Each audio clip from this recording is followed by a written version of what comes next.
Ohio gozaimasu, and welcome to the MrMaple Show, y'all. I'm Tim Nichols. Today we're going to talk about background planting for Japanese maples. We're going to go through and talk about what is background planting, why Japanese maples are great to plant in the background of your garden, considerations you need to take, recommendations of specific Japanese maple cultivars that do well in that background setting, and some companion screening plants that do well with those as well. Y'all, get excited. We got some landscaping recommendations for your garden. So what is background planting? What is background landscaping? So there could be many different reasons you think of background. Background could be you've got something that you're trying to block out of your view. It could be a lake. It could be a neighbor. It could be something, or you could have a fence or something you want to block. Or it could also be that with landscaping, you want to add depth to your garden.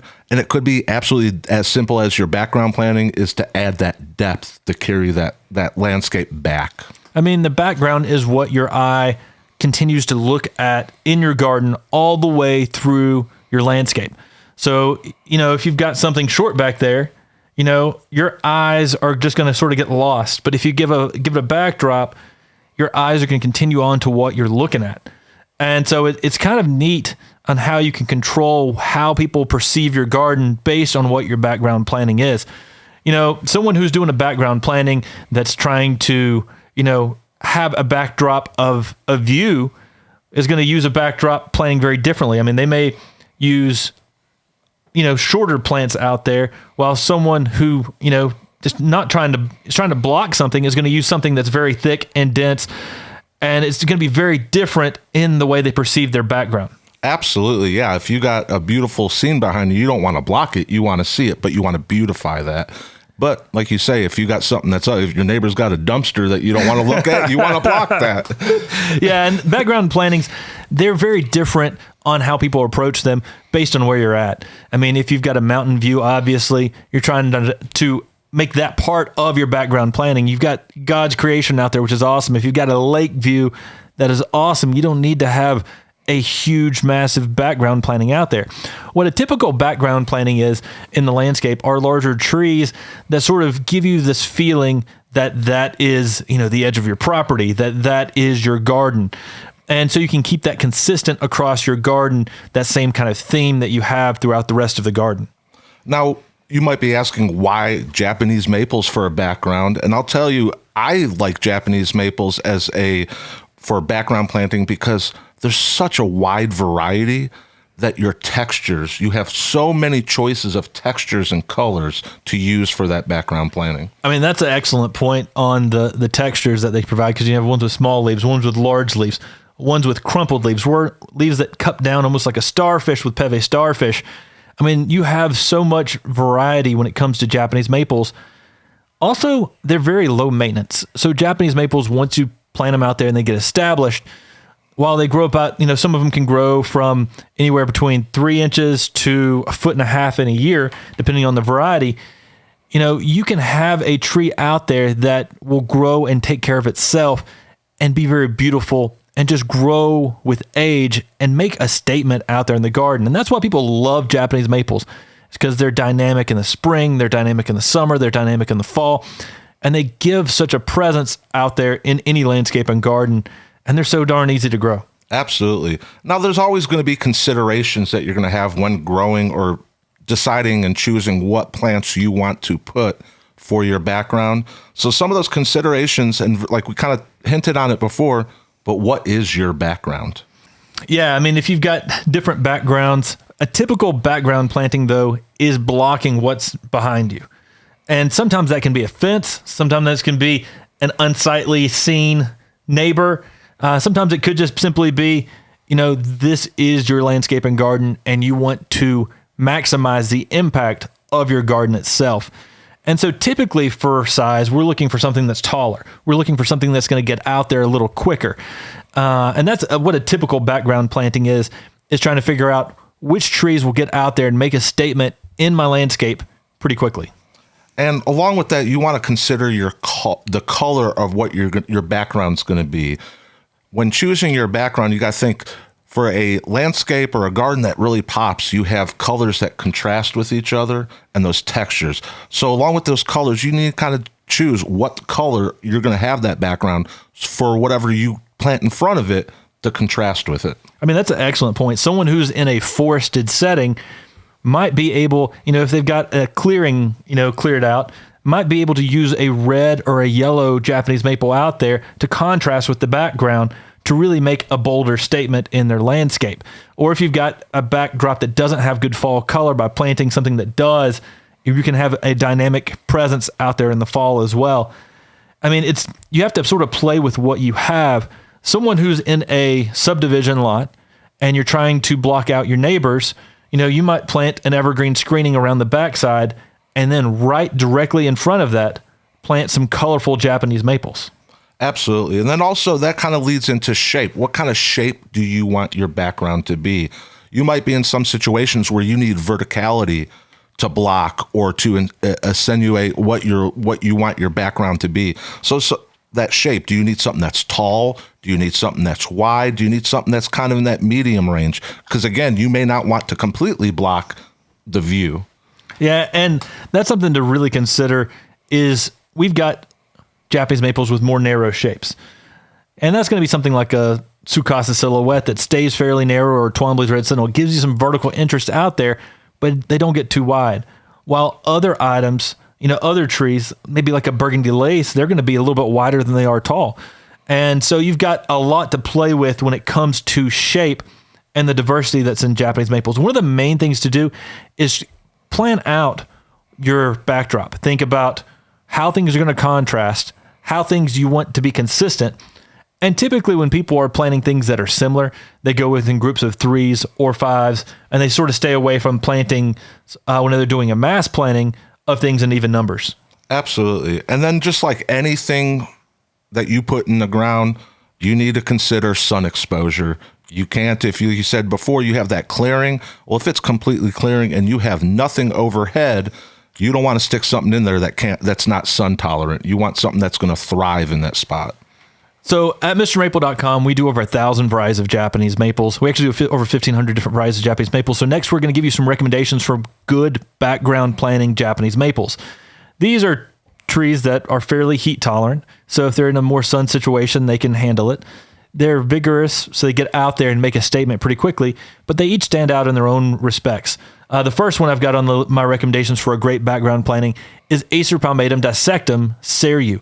This is one of the only lace leaf upright Japanese maples, and it's one of the faster growing Japanese maples that can get out there with either a foot to a foot and a half of growth each year.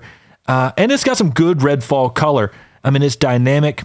It's one of those few trees that we actually saw in Japan being used in traditional Japanese gardening that was a cultivar. Often they use seedlings out there, and they'd saw how easy ceru was to grow. They had seen how beautiful the fall color was.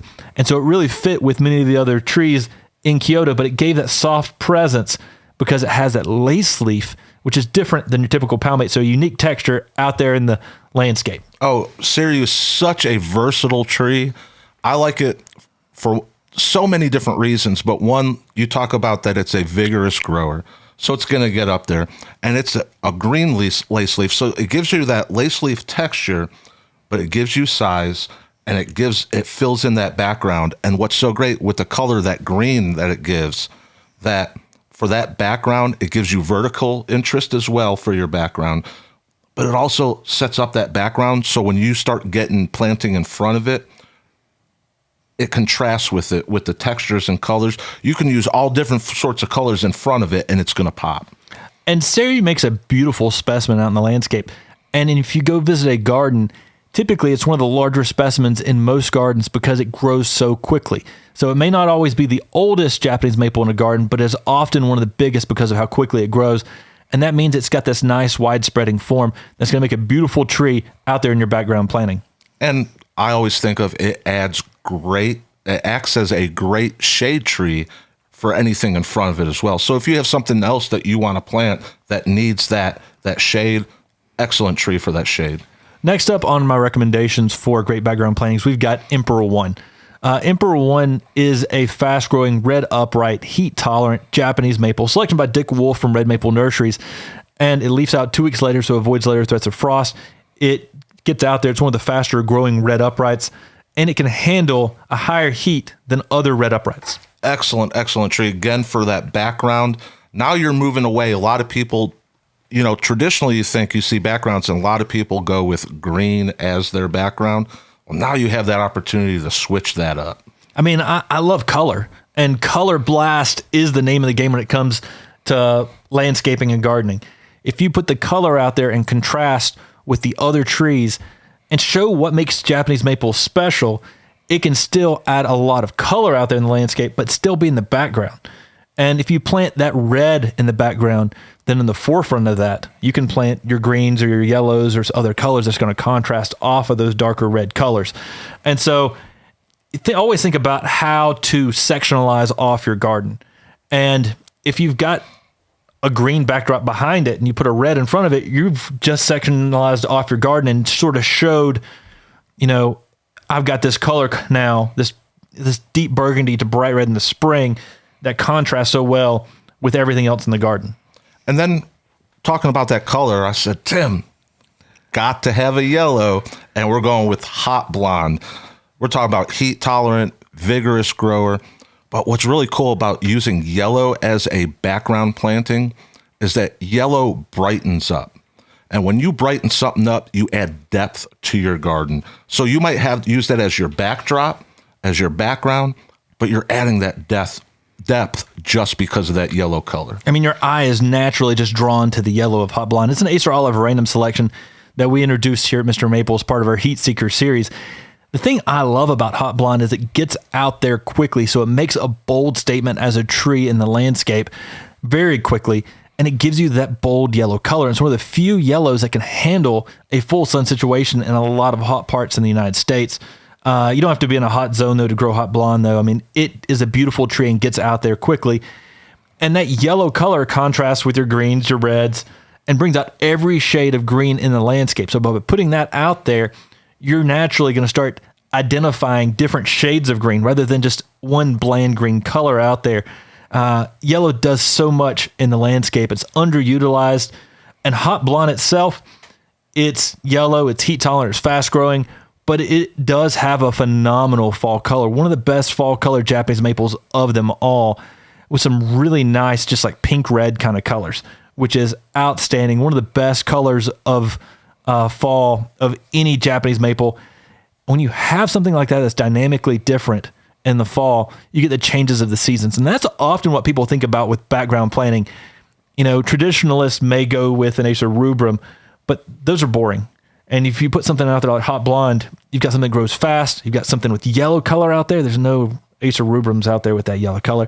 And then you've got that dynamic fall color that a traditionalist would be thinking about for a background planting. And those unique leaf shape on it as well adds to it as well. But you're talking about that fall color, and this next one we chose as a background for that fall color, and that's Osakazuki. Yeah, I mean, Osakazuki is often rated by most nurserymen as one of the best fall color Japanese maples of them all. It's a green with a large leaf out there, so it gives you a traditional look out there in the landscape. And then when fall hits, you get a dynamic fall color that's starkly different. It actually starts off as a maroon, but then it brightens up, which is really unusual for fall colors. But you get one of the brighter red fall colors that, to me, the only thing that can really compete with Osakazuki on fall color is hot blonde. Absolutely. I mean, so those two are some of the best fall color trees I've ever seen in my life. And they're excellent background plantings because that fall color is so dynamic for fall color. I mean, so that background planting is so dynamic with fall color when you use it and you use it correctly. When you put it out there in the landscape and those things light up the garden, then it just becomes this really just bright all across your garden. I mean, if you have that fall color turning on, then all of a sudden your garden has it's just like you turned a light switch on. So, Tim, what do you do if you want to add some spring interest, though, to your background? What are you going to go with? Shin Sojo. I mean, Shin Sojo or Desojo are a bright red, upright Japanese maple. We're not talking about your maroons. We're talking about a fire engine red that is just super intense in its color. Now, after that intensity of the color in the spring, then you get a green color. And then during the fall, you get a return to that amazing fire engine red fall color. So you get a change of the seasons. And that is something fun to play with out there in the landscape as well. I mean, you could even do a mass planting of Shin Sojo around your landscape, maybe sprinkle in a few hot blondes out there, and you're going to have a dynamic presence with changing of the seasons year round out there in your landscape and garden. And it's going to contrast real well if you've got an evergreen backdrop or if you've got, a forest backdrop as well. And I think Shin translates as lower leg. Shin is improved. So Shin Sojo has a slightly different color than DeSojo and holds that red a little longer than DeSojo as well. Most of these uprights that we've been talking about are going to be in a foot of growth or an excess of a foot of growth. A Cerio and Hot Blonde are actually an excess of a foot of growth per year. So you can actually get to foot and a half on both of those selections. And so Japanese maples are typically notorious for being slow growers, but these are faster selections of Japanese maples that would make that bigger tree out there in your landscape and garden. So earlier we talked a little bit about texture and color. So what are some companion plants that we can put with this in the background to add to that texture and color? Well, screening plants are going to be one of the things that you think about first. Evergreen backdrops, things that can sort of interweave together. People often think about Leland cypress. Don't go with a Leland cypress because they're called leaning cypresses. They fall over. Something like a green giant is obviously a more traditional upright that can handle more conditions, easier to grow. It's a better tree overall. But I like some of the ilexes that we've been offering on Mr. Maple. On MrMaple.com, we've got a rare plant section. You can go click on MrMaple.com, then rare plants, and you can find some of our neat ilexes. And one of the ones that I think is extremely colorful that can add some yellow color out there is Woe Nelly. It is a yellow sport that was found on a Nelly Stevens holly. And you have this amazing yellow color coming off of an evergreen holly. Yeah, that's great. And what's really cool is most people, I really like that you chose that because a lot of people, because when we're discussing like, oh, what are some companion plants? My brain said, pick a conifer, any conifer, because that's normally what people do. That's what normally you think of is, oh, I'm going to do a background is a conifer. And we're not going, we got a couple on the list, but it's not, the immediate thought wasn't, I'm going to just stick a conifer there as my background. Yeah, the idea is you play with the colors out there as well. Another ilex that would be just as well out there as a nice background planting is Ilex Solar Flare. Now, if you're up close, the leaf is outstanding. It's variegated with yellow, white, and a green center. But from a distance, you get a bright overall yellow color coming off of Solar Flare. An amazing selection found in Chapel Hill, North Carolina. And it is a uniquely variegated ilex that do excellent as a background planting. Now, going over there with some other plants that we think would be excellent background plants, we'll hit up a few conifers. So let's go ahead and start about Pinus nigra Arnold Sentinel. This is an excellent tree to give you some vertical interest out there. It gets out there, but it doesn't get very wide. So if you're looking to throw something out there in your Japanese maples, but not take up a lot of width, Arnold Sentinel is one of the trees that gets up there, makes a statement, gets out there pretty quickly, but doesn't get much width. And with that vertical interest, that's going to make your eyes, when you're looking at the garden, it's going to draw you out and up. So it's going to pull you to the back of your garden or your landscape or your property. And that's exactly what we're talking about with background planting, is pulling your eyes all the way through. Now, another pine that would work really well is Pinus sylvestris Gold Coin. Chief Joseph would do the same thing, but Pinus sylvestris grows in more places across the country. And make sure you got good drainage for these conifers. But Gold Coin is an upright pine, 10 foot in 10 years, but it gives you yellow needles during the winter. So during the spring and the summer, mostly kind of green needles, but when winter hits, you get a starkly different color in the winter landscape with those yellow needles. And that goes back to, like, I say it a lot. I know people are probably like, oh, he says it too much, but that's back to that symphony of something changing and happening all year long. And that Gold Coin, when it goes to that yellow, is giving you, it's putting on its show. It's solo. It's playing that guitar solo. He's standing up, and it's giving you that in the background. If you think about it, you could easily put something like Gold Coin in the backdrop, put an Emperor One or Shin Sojo in front of it, put something evergreen on the other side, like an Arnold Sentinel or something, and a hot blonde in front of it, and you're constantly playing colors in your background. And that's the cool thing about this symphony in your garden is you get to design this. You get to decide what goes out there, what colors are out there, the moods that you can appreciate, and how you want those colors to change. I'm a color person. You throw color back there, that's when it gets interesting to me. Now, some other trees that could give you some white color out there in the landscape are some Coosa dogwoods. Some Coosa dogwoods, get out there. There's some really nice hybrids. One great one is Celestial. It's a hybrid by Rutgers University. It's easy to grow, powdery, mildew resistant, anthracnose resistant. But in the summertime, you have a coating of almost white blooms all across the tree. And as it gets bigger, you get almost so much blooms that the whole tree looks white. So an amazing selection by Rutgers University on one of their Coosa dogwood hybrids. And what's great about that is that, like you talk about those blooms filling in, that's a great way to really, if you have something that you want to block, you don't want to see past that, as it fills in, you're going to almost get whatever you're blocking out, blocked out. Now, some people are like, well, I live in the heat part of the South and I can't really grow a dogwood in full sun or as a background plant because I've got a more heated situation. Some of the Conifers retussa selections would do fantastic down there. The Chinese fringe trees, and I even love the native fringe trees. I mean, the native fringe trees like spring fleecing can give you these long white tassel flowers out there. In the spring on the native, you get more, and in the summer, you get more blooms on the Conifers retussus, the Chinese fringe tree. So you pair those out there as well, and you can add unique interest during different times of the season. And again, you're talking about a backdrop that's going to bloom. A lot of people don't think about that. They just want something there, almost like a fence or something just to block. But then you get something that's flowering back there. Again, it's going to draw your eyes all the way through your garden. Now, whenever you're talking about trees that are flowering, what you're really talking about are plants that have an overall effect of color out there in the landscape and garden. And you can do this with other things as well. For instance, Kurume azaleas are fantastic for it. They can give you some just patches of color out there, and they can often be planted slightly in front of some of the Japanese maples to add some dynamic colors out there. Some of the indica azaleas are fantastic as well. They're a little bit taller, typically reaching 7 to almost sometimes 12 feet on some of those azalea selections, and they just can give you some flowers. They can give you an overall effect during some times of the season.